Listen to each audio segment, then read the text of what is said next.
Consider a situation where a fatigued nurse accidentally overlooks a critical instrument during surgery. This creates a situation where the circulatory nurse must rush in order to get the instrument, creating additional fatigue and exhaustion for them, and that's hoping the instrument is even available. In the best case scenario, the patient is in a compromised state for longer until the instrument comes. At worst, the instrument is not available and further compromises are made to patient care. Even small errors can have compounding effects.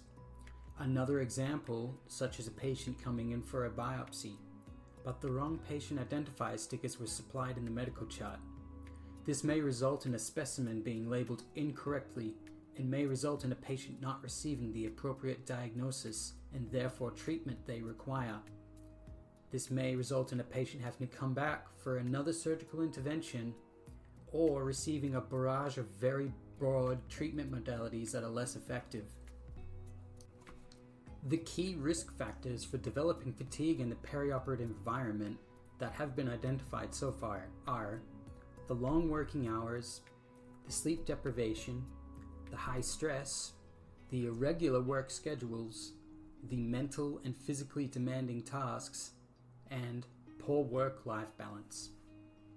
It is crucial to recognize and address these risk factors for fatigue in this setting, as improved nurse working conditions correlates with improved quality of care provided to patients.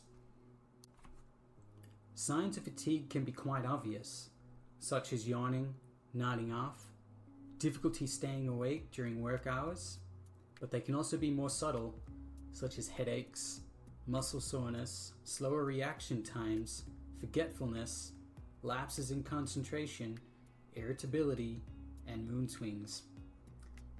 Being able to recognize these signs early can help prevent fatigue-related errors. However, identifying fatigue presents a problem.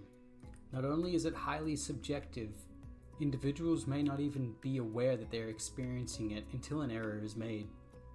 It is also suggested that almost 50% of untrained individuals cannot accurately self-assess their own fatigue.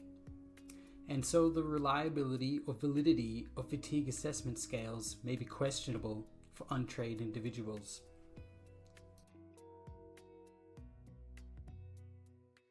Created using Powtoon.